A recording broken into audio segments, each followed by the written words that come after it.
जय श्री राधा कृष्ण। कार्तिक महात्म 13 और 14वां अध्याय। कार्तिक मास में काम भाव से, स्वार्थ से या आलस्य से भी अगर सूर्य उदय से पहले स्नान करते हैं तब भी मनोवांछित फल मिलता है। लेकिन अगर कोई स्वार्थ नहीं है और सिर्फ भगवान की प्रीति के लिए, उन्हें प्रसन्न करने के लिए, भगवान की प्राप्ति के लिए, भगवान की प्रेम के लिए अगर व्रत स्नान आदि करते हैं, सत्संग सुनते हैं तो निष्काम मोक्ष पद की प्राप्ति हो जाती है। अब खुद सोच लो, चाहे स्वार्थ से या न स्वार्थ भाव से, कार्तिक के इस पावन महीने को यूं ही जाने मत दो। इसका ज्यादा से ज्यादा उपयोग करो और कुछ ना कुछ पुण्य अर्जित जरूर कर दो। अब श्री गणेश जी महाराज और अपने गुरुदेव को याद करते हुए कार्तिक मास महात्म का अध्याय 13 और 14 सुनते हैं। कार्तिक मास महात्म के अध्याय 12 में हमने तुलसी जल का महत्व जाना, साथ ही राजा दशरथ और रानी कैकेयी के पूर्व जन्म की एक बड़ी ही सुंदर कथा का श्रवण किया। अब आज इस अध्याय 13 में हम कार्तिक कृष्ण त्रयोदशी, चतुर्दशी तथा अमावस्या पर किए जाने वाले कार्यों को जानेंगे। शुरू करते हैं। बोलो कार्तिकेय महात्म की जय। इतनी कार्तिक की कथा कहने के बाद नारद जी बोले, हे राजा पृथु, कार्तिक कृष्ण त्रयोदशी से शुक्ला द्वितीय तक यमराज को प्रसन्न करने के लिए दीपक जलाना चाहिए। कार्तिक के कृष्ण पक्ष में त्रयोदशी के प्रदोष काल में यमराज के लिए दीपक और नैवेद्य समर्पित करें तो अकाल मृत्यु का नाश होता है। त्रयोदशी से शुरू करके 3 दिनों तक दीपोत्सव करना चाहिए, क्योंकि एक समय राजा बलि ने भगवान से यही वर मांगा था कि मैंने वामन रूप धारण करके आपको भूमि दान दी है और आपने इसे 3 दिनों में 3 पगों द्वारा नाप लिया है। अतः आज से लेकर 3 दिनों तक प्रति वर्ष पृथ्वी पर मेरा राज्य रहे। उस समय जो मनुष्य पृथ्वी पर दीप दान करे, उनके घर में आपकी पत्नी लक्ष्मी स्थिर भाव से निवास करे। देते राज बलि को भगवान विष्णु ने चतुर्दशी से लेकर 3 दिनों तक का राज्य दिया। इसीलिए इन 3 दिनों में यहाँ सर्वथा महोत्सव करना चाहिए। चतुर्दशी की रात्रि में देवी महारात्रि का प्रादुर्भाव हुआ, अतः शक्ति पूजा परायण मनुष्य को चतुर्दशी का उत्सव अवश्य ही करना चाहिए। चतुर्दशी को नरक चतुर्दशी भी कहते हैं। उस दिन तिल का तेल, अपमार्ग तथा दुर्वा आदि लगाकर स्नान करना चाहिए। दीपावली के पहले की चतुर्दशी को तेल मात्र में लक्ष्मी और जल मात्र में गंगा निवास करती है। जो इस दिन प्रातःकाल स्नान करता है वो कभी यमलोक नहीं देखता। स्नान के पश्चात दक्षिण की ओर मुख करके अपसव्य यानी उल्टा होकर जल में तिल मिलाए और 3-3 अंजलि से यमाय, धर्मराजाय, मृतवे, अंतकाय, कालाय, सर्वभूतेश्वराय, औडुम्बराय, दुग्धाय, परमेष्ठिन, वर्कोदराय, चित्राय, चित्रगुप्ताय इन मंत्रों द्वारा यमराज का तर्पण करें। यमराज देवता और पितर तीनों ही पदों पर स्थित है। जिसके पिता जीवित हो वो भी यम और भीष्म के लिए तर्पण कर सकते हैं। फिर सायंकाल में ब्रह्मा, विष्णु, शिव, दुर्गा जी के मंदिर अथवा वृक्ष, सभा, गौशाला, बगीचा, तालाब, कुआं, बावड़ी, गली, खेत, नदी के किनारे, पर्वत पर, घरों में, वृक्षों की जड़ में, चौरास्ता मतलब चौराहे पर, शमशान आदि पर दीपक जलाएं। रात्रि को श्री लक्ष्मी जी का पूजन करें। यदि कोई शास्त्र से मारा गया हो तो चतुर्दशी को उसके निमित्त भी दीप दान करें। इससे अक्षय फल प्राप्त होता है। फिर कन्या, ब्रह्मचारी तथा तपस्वी को भोजन कराएं। इससे यमपुरी न जाकर शिवलोक की प्राप्ति होती है। इसी प्रकार अमावस्या को प्रातःकाल स्नान आदि करके भक्ति पूर्वक देवताओं और पितरों का पूजन करें, उन्हें प्रणाम करें। फिर दही, दूध तथा घी आदि से श्राद्ध करें।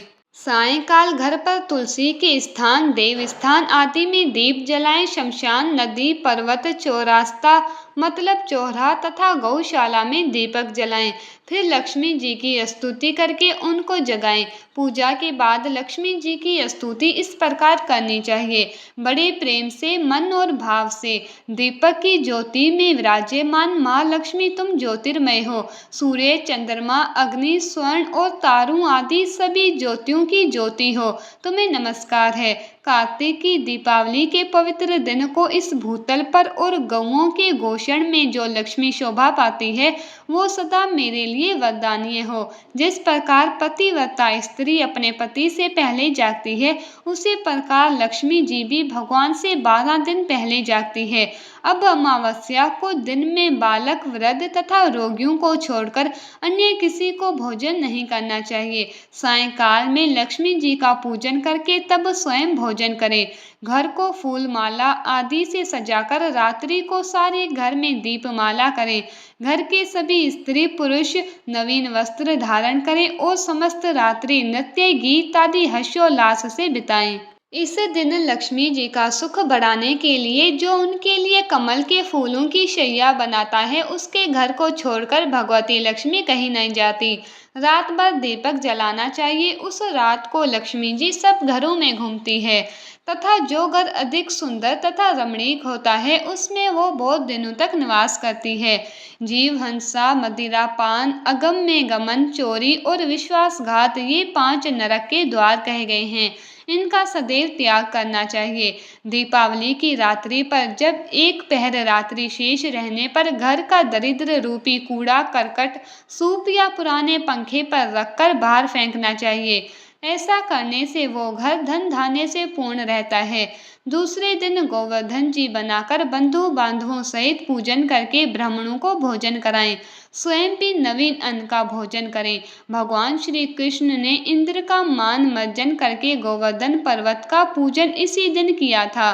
सायंकाल के समय गौ तथा वृषभ का पूजन करके उनसे अपने तथा परिवार के भरण पोषण और रक्षा के लिए प्रार्थना करें।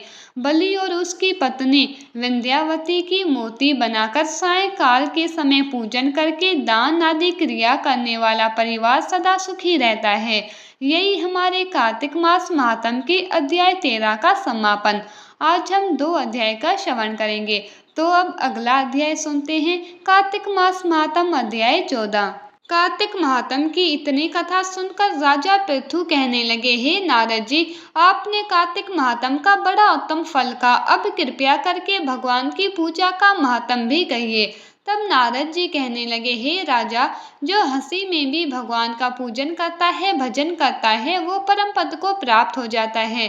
परंतु जो श्रद्धा पूर्वक भजन करता है, उसका तो कहना ही क्या है। इस संबंध में हम तुमको एक पुराना इतिहास सुनाते हैं, ध्यान से सुनो। कालंदी पर्वत पर बसे गिरिधपुर नाम के नगर में अति धर्मात्मा प्रजा को पुत्र के समान पालने वाला स्वभाव नाम का राजा राज करता था। उसके ध्रुवकेश नाम का अति दुष्ट, चोर, जुआरी, पर स्त्रीगामी एक पुत्र था। उसकी ये दशा देखकर उसके पिता राजू स्वभाव ने उसको ताना दी, परंतु वो किसी प्रकार भी नहीं माना। एक दिन गेंद खेलते हुए उसकी गेंद छोटी रानी के महल में जा गिरी। जब वो गेंद लेने के लिए महल में गया तो रानी उस पर मोहित हो गई और उन दोनों ने काम वासना से भोग किया। जब राजा को इस बात का पता चला तो उसने कुमार को देश निकाला दे दिया। पुत्र होने के कारण उसे प्राण दंड नहीं दिया। अब राजकुमार वन में रहकर प्रतिदिन मांस खाता और रात्रि को वेश्या के घर में रहता। चोरी आदि करके जो धन लाता वो वेश्या को ही दे देता। एक समय जगह जगह नगर नगर फिरते फिरते वो वृंदावन के समीप आ गया। वृंदावन में चोरी करने के लिए प्रवेश किया। वहाँ सत्यव्रत नाम का एक भगवान विष्णु का भक्त अपना घर बार छोड़कर कार्तिक मास में भगवान का पूजन करता था। वो केवल कंदमूल तथा फल ही खाता था। वो रोज भगवान से प्रार्थना करता था, हे भगवान, इस दुख रूपी समुद्र में डूबे हुए मुझ दीन की रक्षा कीजिए।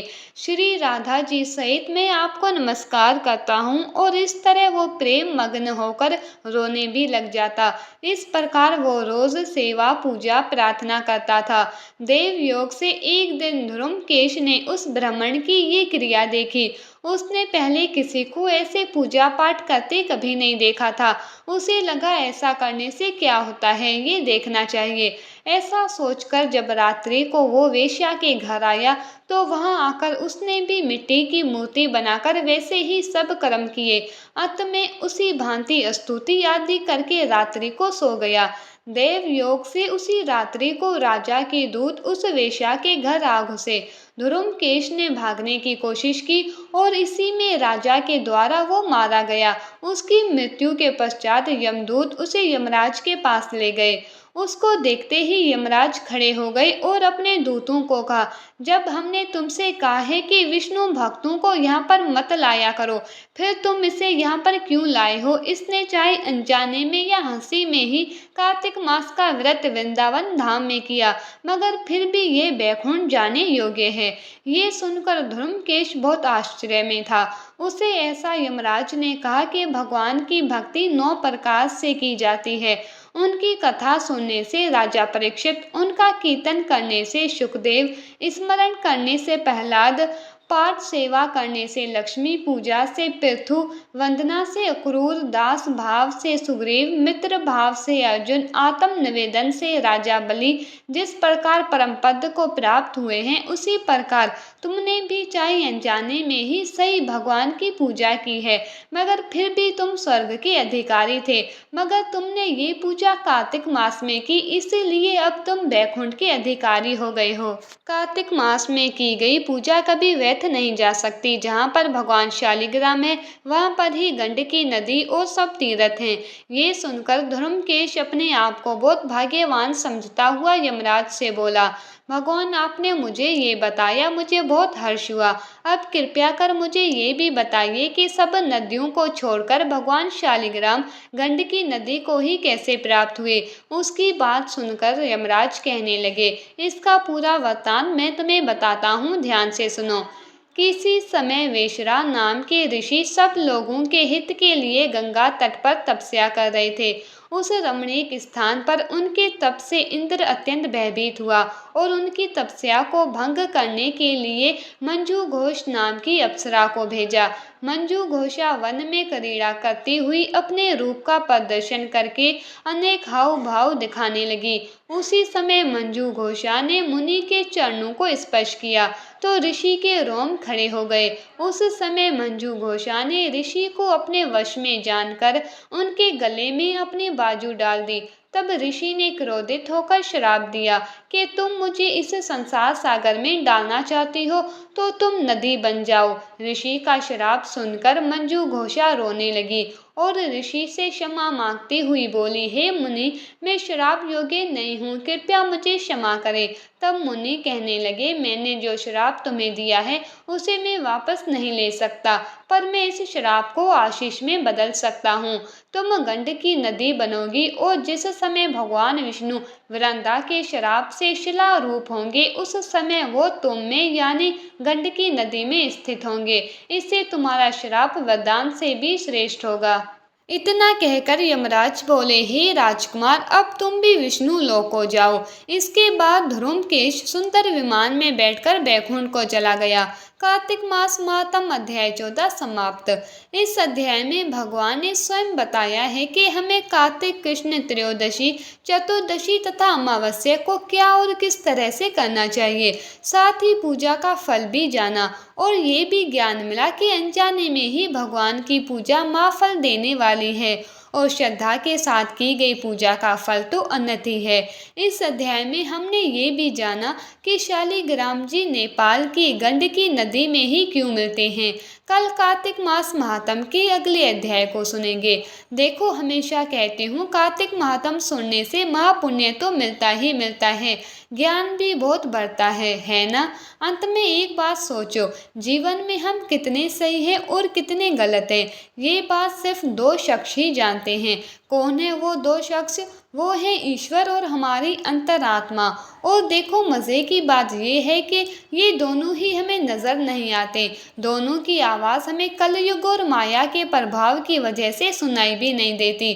ऐसे में बताओ, हम कैसे अपने किए को सही कर सकते हैं? उत्तर है सिर्फ प्रभु की शरण लेकर, और कलयुग में तो सिर्फ नाम जाप करने से ही प्रभु शरणागति मिल जाती है। इसीलिए बार बार कहती हूँ, हर समय, हर पल, हर सांस के साथ प्रेम से, मन से, भाव से नाम जाप करते रहो। हरे कृष्ण कृष्ण कृष्ण हरे हरे, हरे राम राम राम हरे हरे। याद रखो, कलयुग केवल नाम आधार है। नाम जाप से ही कृष्ण प्रेम, भक्ति, मुक्ति, शक्ति सब मिल सकता होता है।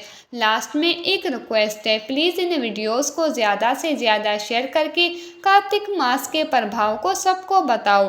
अपने शास्त्रों का ज़्यादा से ज़्यादा प्रचार करो, ये भी एक सेवा है। Please like share and subscribe. धन्यवाद। राधे राधे।